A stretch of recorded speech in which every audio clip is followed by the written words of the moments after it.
IPL 2024 season అంచనాలకు అందట్లేదు. అనూహ్యంగా భారీ స్కోర్లు నమోదవుతున్నాయి.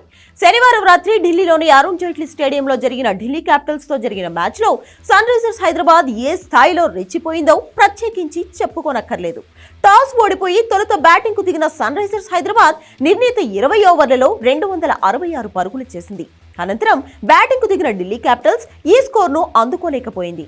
199 పరుగుల వద్ద దాని ప్రస్థానం నిలిచిపోయింది. ఈ స్థాయిలో సన్ రైజర్స్ హైదరాబాద్ ఘన విజయాలను సాధిస్తుండడం వల్ల మోస్ట్ హ్యాపీయెస్ట్ పర్సన్ ఎవరైనా ఉన్నారు అంటే ఆ జట్టు ఓనర్ కావ్య మారనే.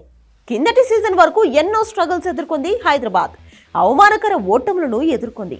2023 సీజన్లో పాయింట్ల పట్టికలో అట్టడుగును ఉంటే 10వ స్థానానికి నిలిచింది. సన్ రైజర్స్ ఓడిన ప్రతిసారి కావ్య మారన్ స్టేడియంలో కన్నీళ్లు పెట్టుకోవడం మనం చూస్తూనే వచ్చాం. ఈ దృశ్యాలు చివరికి సూపర్ స్టార్ రజనీకాంత్ సైతం కదిలించిన విషయం తెలిసిందే.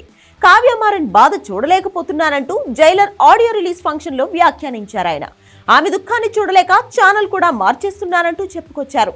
మంచి ప్లేయర్లకు అవకాశం ఇవ్వాలని, మెరుగైన ఆటగాళ్లను తీసుకోవాలని, జట్టును బలోపేతం చేసుకోవాలంటూ అప్పట్లో రజనీకాంత్ కళానిధి మారన్ కు సలహా కూడా ఇచ్చారు. ఈ వీడియో ఇప్పుడు సోషల్ మీడియాలో వైరల్ గా మారింది. ఆ మాటల ప్రభావమో ఏమో గానీ ఈ సీజన్ లో మాత్రం సన్ రైజర్స్ తన ప్రతాపాన్ని చూపుతోంది. జట్టు విజయాలు సాధించినప్పుడు కావ్య మారన్ సంతోషంతో చిందులేస్తోంది. కావ్య మారన్ ను సంతోషంగా చూడాలనే రజనీకాంత్ కోరిక తీరినట్లయింది.